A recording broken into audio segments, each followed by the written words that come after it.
toy stuffing.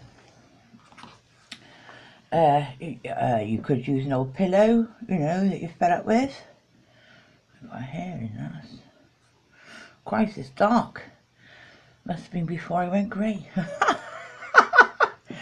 So, get a bit of toy stuffing through this hole now and get it in, yeah.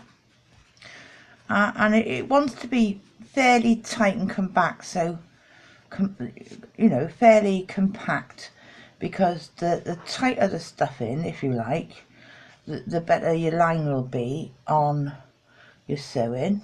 So for the moment I am just stuffing in the rounded part of the heart. It's amazing, isn't it, how much stuffing you can use. Right, so I'm getting that in, and then I say, well, no, that side's not as stuffed as this side, so a bit more in there. Get it in. Get it in. Work your finger around to even out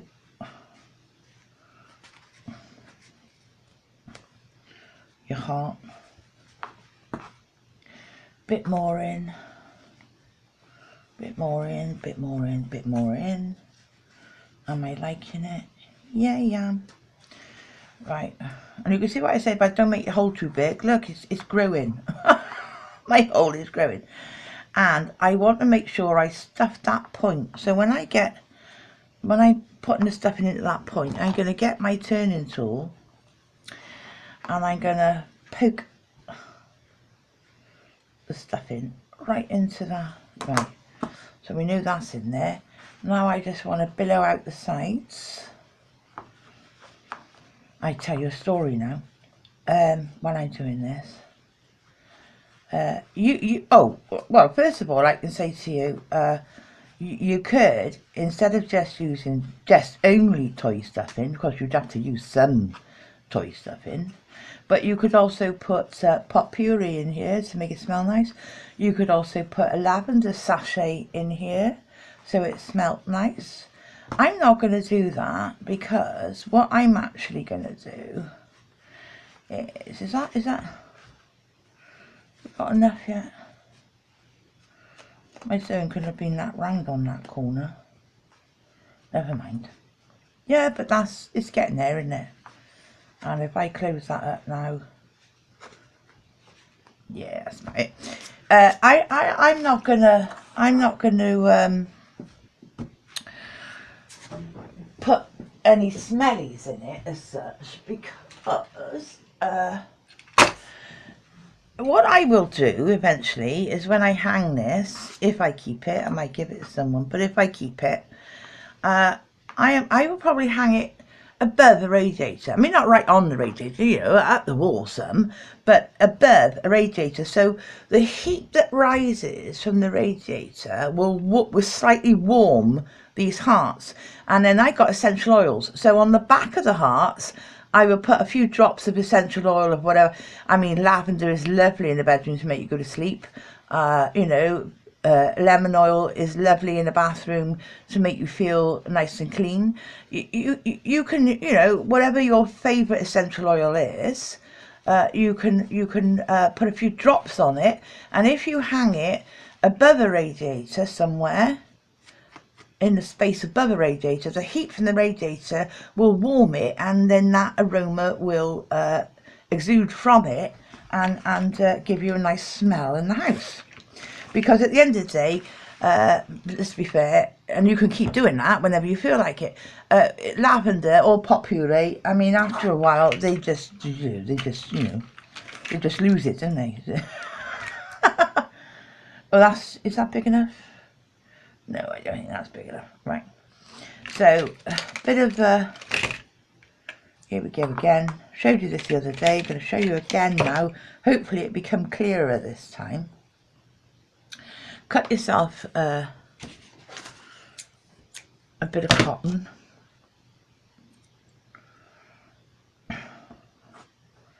Yeah. You don't have to use thread magic. You can use beeswax. You can buy a little thing of beeswax from Oh, who is it that makes a load of the accessories for us? Trying to think of their name now. Begins with H. Hemline. You know Hemline? You know, you see all these pink packets hanging in your sewing shop. Hemline. They make a packet, you know, on their little pink cards of well, I can't see. Probably had too much Christmas cheer. Come on, you little sod. There we are. He's in. Would have. I have had too much Christmas cheer because it would have helped, wouldn't it? If I had put that through the needle first. Oh dear Joe. Right. So.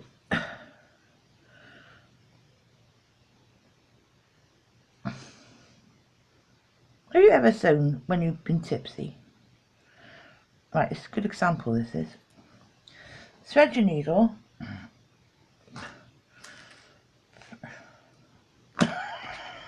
It's like teaching monkeys how to type.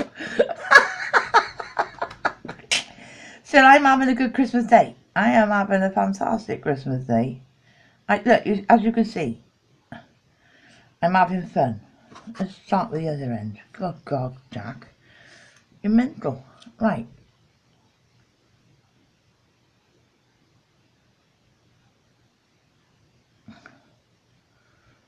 This is what happens when you can't see. Right. Thread your needle successfully. Okay.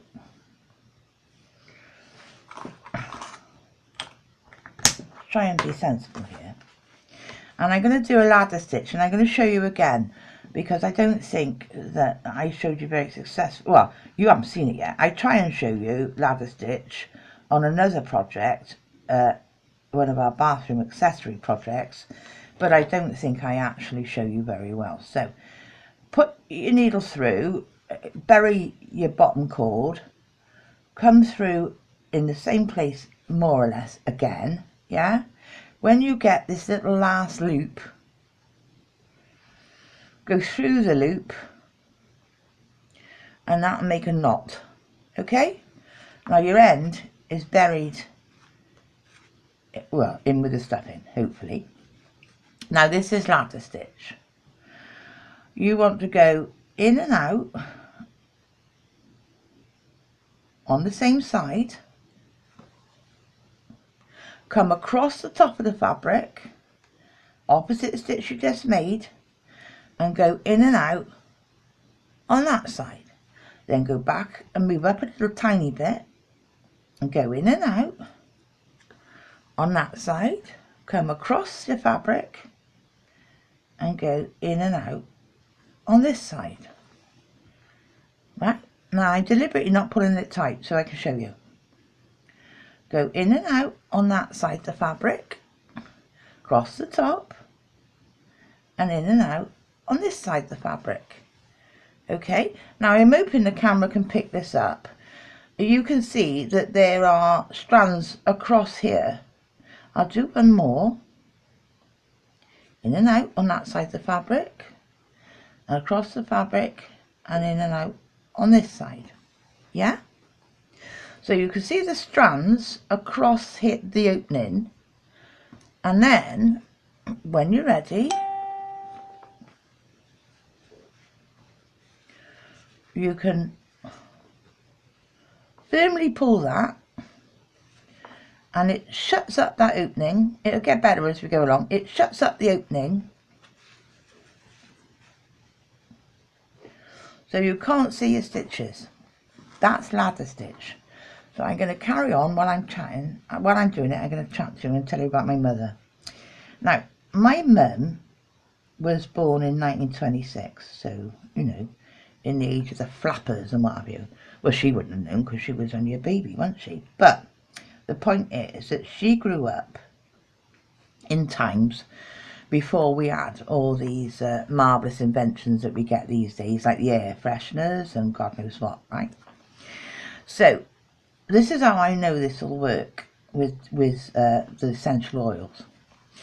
When my mother dusted and polished the house, you know, and did all the wood, and, well, she always liked Pledge. She liked the smell of Pledge. She didn't like the lavender one, and she didn't like the lemon one, but she liked the smell of the original Pledge. And she always used to spray the radiators with Pledge. Now I've done a bit more. Let me show you.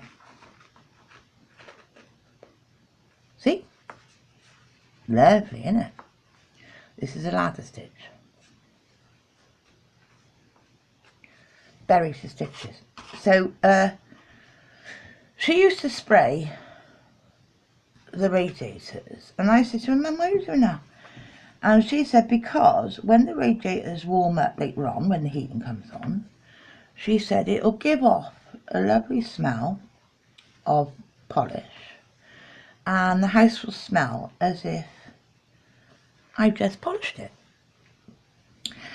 And the funniest part was, I'd seen her do it when I was little, and I was thinking, what on earth is she doing, right? Before my father was due home, because, I mean, she was a housewife in those days, I was only little. She did go back to work when I was older, but she was a housewife in those days. And before my father was due home at 5:30 or whatever, she would take the Pledge and she would spray just a dot behind her ears, you know, like as if she's putting on perfume. Well, of course, when he came in the door, he would come and greet her and give her a kiss. He would smell the Pledge. And he would always say, oh, you've been working hard. Well, she'd say, of course, what do you expect? I'm not saying that she didn't work hard, but it was just a way that my father got to appreciate, well, you know, that she hadn't stopped, if you like, by smelling the Pledge on her neck as he gave her a hug and a kiss to say, I'm home, yeah? Well, I know we're talking about Valentine's Day, so I thought that that was relevant because they were married 60 years. So, you know, there must be some truth in it. Now, see, I'm pulling this. So I pulled that now. There's your ladder stitch. As if it was sewn on a machine. That's the ladder stitch. And at the end of it, whoop, now I come to the end of it, I'll do, oh, I don't know where I am. Which side am I? This side. I'll do one more stitch through over the top. And then as I bring that loop, find my loop. My loop is twisted a bit, but there's my loop. I'll take my needle and go through my loop and through my loop twice, yeah? And then that's a knot then at the end. And I can go back and come down somewhere down here, it doesn't matter. Bring my thread through. Yeah. Push down a little bit on the heart. Cut my thread, and as the heart puffs back up, the thread disappears. So that's how we sew at the back using a ladder stitch, invisible stitching they call it. If you do it neatly enough, it would be as if you sewed it on a machine. Okay, so that's the first heart done. Now I'm going to do the same. Where are we? Now I've done the first heart. That was that one, and you can see even though that's big. Yeah, so don't be afraid. You think, well, it's too big. No, it's not. So the second heart, again, and cut this out. Ready to go.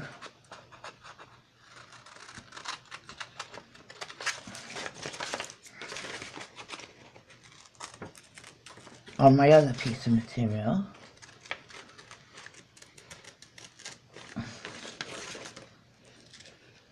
Always use the apex of the scissors when you're doing quick curves.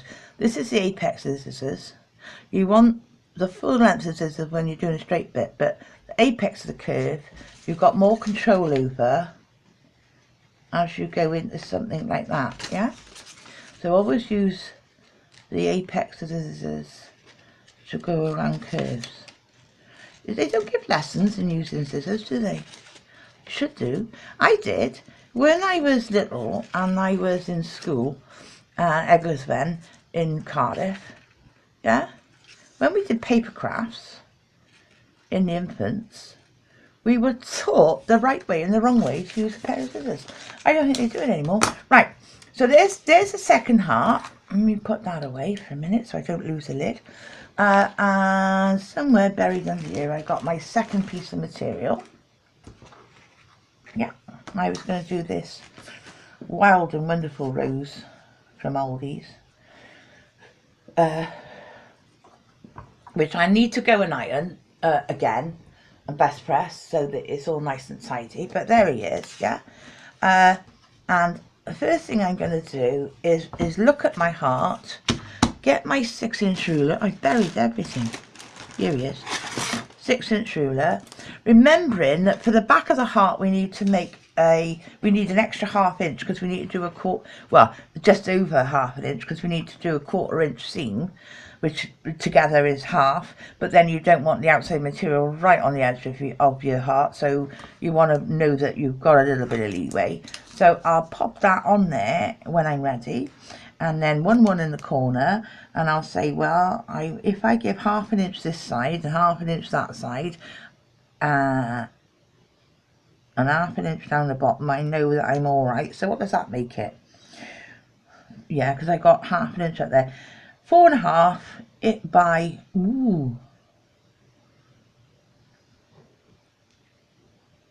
If I did a 4.5 by 5 inch square and cut it out, I got plenty of room to manoeuvre. 4.5 by 5.5 square for that one. That's what I'm going to do next. I'm going to make it in exactly the same way as this. I don't know what embellishment I might put on it, but we'll see. I'll come back to you. It's like, well, what size do we need for the smallest one? Now the smallest one, I'm going to do like these little rosebuds. Again, I think it's an Aldi's one. Yeah, I could tell by the way they folded it. This is an Aldi's fat quarter.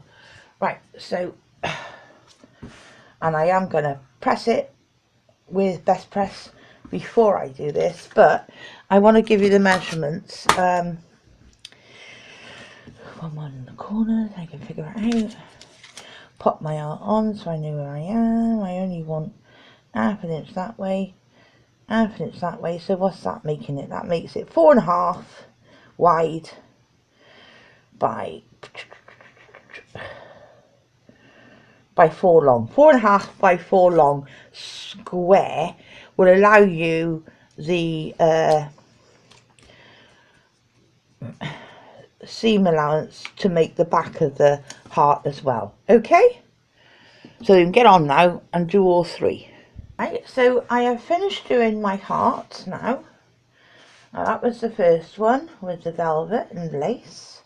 This is the second one with the pink chiffon and a little bow, and this was the smallest one with, I've now decided to do, you know, a little bit of everything on that one. Now these are very twee, very sort of, well, they're very sort of Victorian, romantic sort of thing. Now, I want to put a bit of ribbons through. I found this out. This is a very nice double-sided satin ribbon. But then, when I was going through my box of ribbons earlier, this is obviously off a chocolate box or something or other. It was off something. And as you can see, there's this plastic ring attached. I thought, that's dead handy. So I'm going to unknot that, and I'm going to use this ring.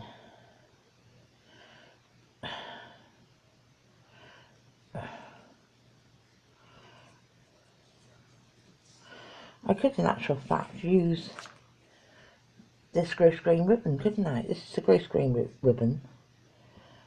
Can I unknot it? Well, I'm not going to do that on camera. I'm going to unknot it and I'm going to iron it. Right, so as I said,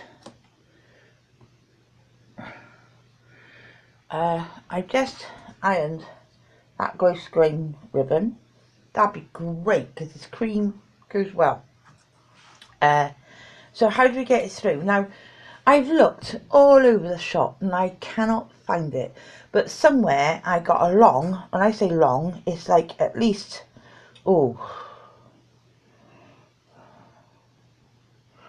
at least 9 inches long, doll needle. Now a doll needle is so that you can go up through a doll to attach the legs and the arms and everything, so you go right through the body of a doll. That's why they call it a doll needle, but it's a very long needle with a big end on it. I haven't got one, but thankfully these are not too huge. So this is my, that's got my sewing accessories in. This has got my knitting bits in.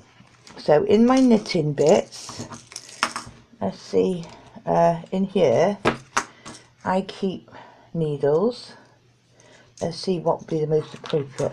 This is for knitting. It's got a bent end, don't like it. Not going to use that one. What we got in here? Well, that, which is, of course, they're quite blunt. That's sharper. It'll go.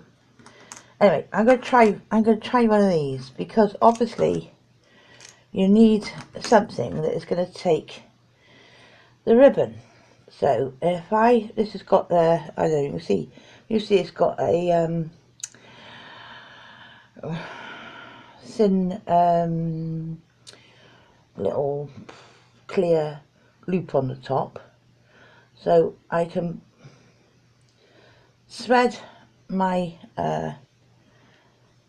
ribbon through it, and this is going to be the hard bit now. It went through. Okay, so I need to push this needle all the way through till it comes out the top. Okay, now I need to, what I'm going to do, I think, obviously with the gross grain it doesn't matter which way around it is, so I am going to just pull that in and out until I feel that it's settled well. Yep, and I want to leave myself enough room to make a loop on the top, so that'll do me. Yeah, so then the other end, I won't need all this, but getting the other end of the gross grain, putting it through this wool needle. I'm going to do that again, so I'm going to go just behind my stitching and without, so I thought, see, it's difficult, isn't it? I have to try and go through the, best way is to try and go through the seam, I think. Oh, I sewed it really well. I might, it's terrible this thing to do, to admit to doing. Where's my little scissors?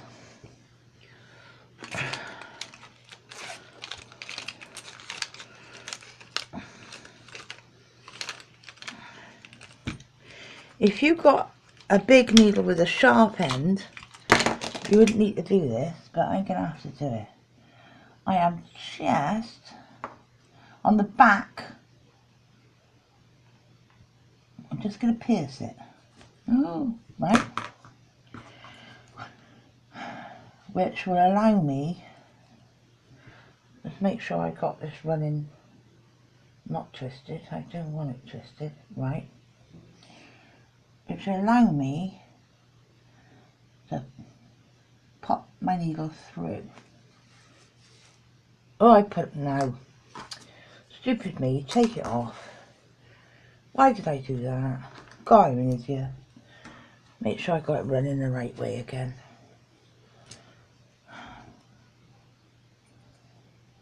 Bend that over so it goes through the eye, yeah? Right. Obviously, silly Billy, Jack, pushing my bottom out as I do it. Where's the hole that I made? There it is. I want it to go on like that. Now, as I said to you, I want to try and make sure, yeah, that it's not twisting the ribbon, and obviously the same as the last one, from the top, ooh, that went in easy, to the bottom. Ooh. And in marbles, if I was doing this, I wouldn't want to break it. Now I do, I can. Right, so the last one through, okay,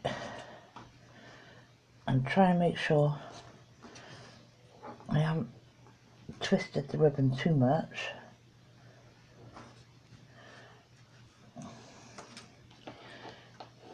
Oops, stuffing coming out now.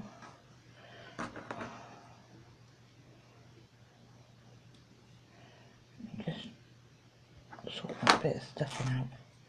Right, now, how far apart do we want them? I think I want them to be equal. Yeah. So what is that? Let's get a ruler.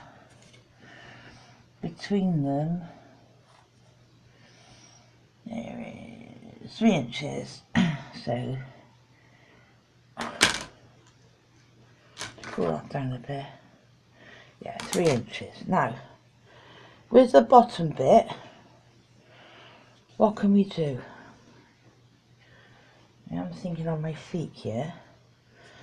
Tie a knot, obviously.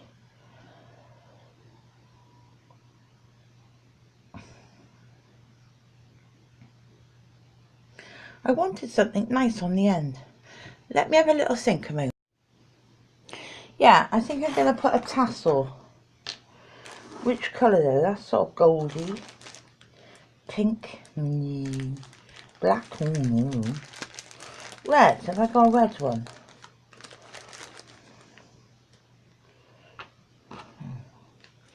Hundreds.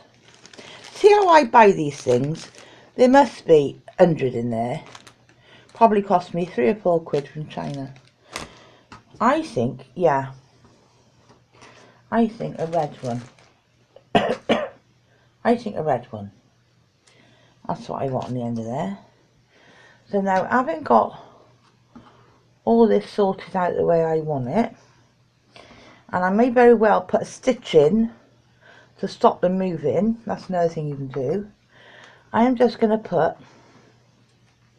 a knot in this ribbon to give me an end. Yep.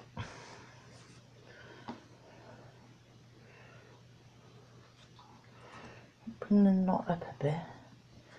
So yeah, not right next to it, but up a bit. So I'm tying a knot. Yeah, in fact I'm going to do it twice. I'm just saying that I want a double knot there. That wasn't big enough, that knot. So I'm now making that a double knot. Now that should be enough. Okay, a double knot. Then I'm just going to cut the end of the grosgrain ribbon. Find a lighter. Okay, now I'm going to light the lighter, and I'm not actually going to touch the flame. It gets so close to the flame that it shrivels, because there's nylon and what have you in this, and that will stop it frying. Okay, you see it shrivel, that's good enough. Okay, and then with this I am just going to put my tassel, I'm looping the tassel underneath the ribbon, and I'm just going to bring the tassel through, and then before I tighten it, I want it above the knot. So before I tighten it, I want to make sure that that's going to sit that way. So now, above the knot, hold the ribbon still, and I can tighten my tassel to hang down. Now if you don't like the look of it,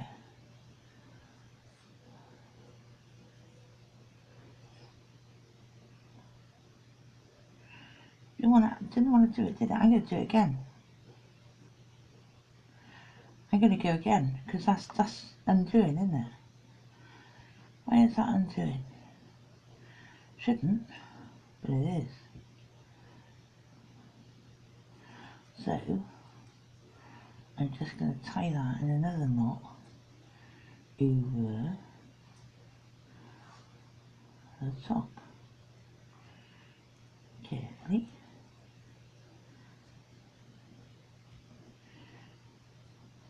Oh, what? Didn't that work? I don't know. Let's try that again. I must have a magic tassel. I don't want to tie up. Come on.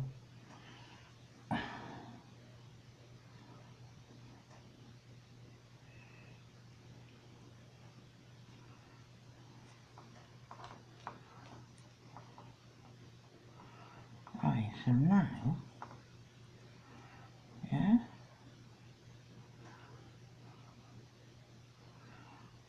let's pull that tight.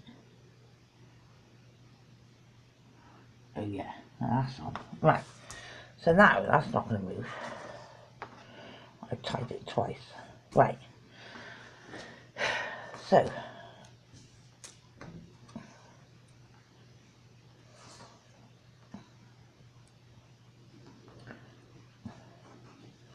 I put a tassel on the bottom. I might.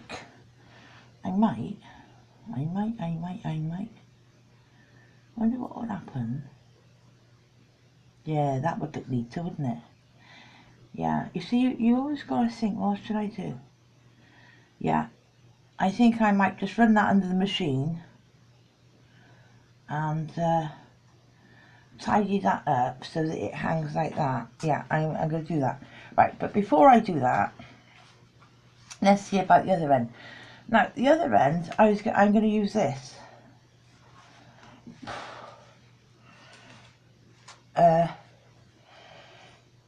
And again, I think I'll put it through like that. I don't want it to be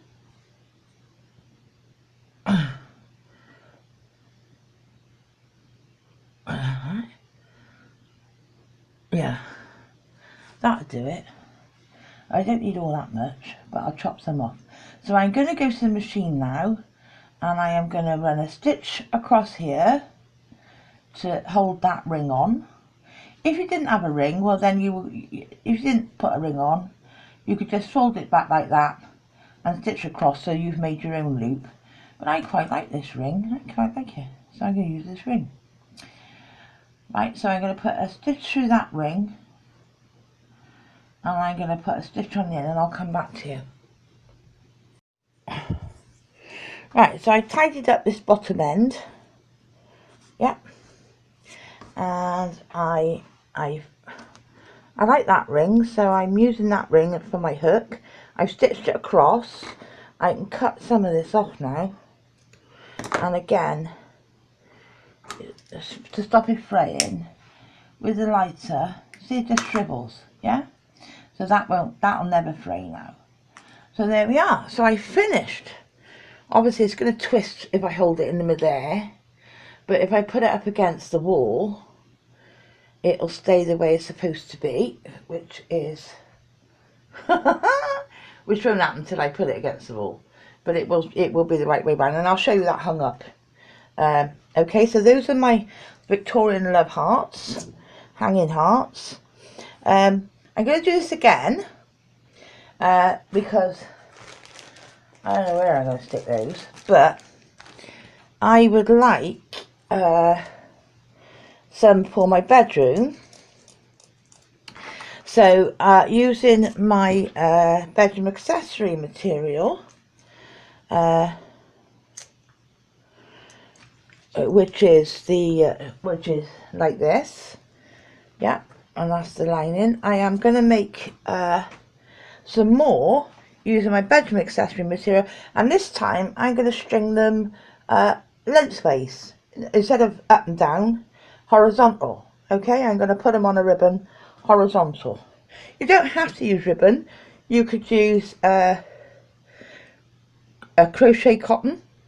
You could use quite a few lengths of embroidery floss. You know, you have to look around you. I was going to use this ribbon, but then I decided actually that's better, so I use that one. But so you can use ribbon. I mean, you could use a piece of string and have it rustic, you know. If you were using a piece of string to sort of tie it in, I would make a string bow and put on one of the hearts as well, so that it ties in that rustic feel. It's entirely up to you. I've just given you some examples of what I've done, and it's up to you to do. You could put beads between the hearts. I don't know, you have to use your imagination. I just used things that were around me. Okay,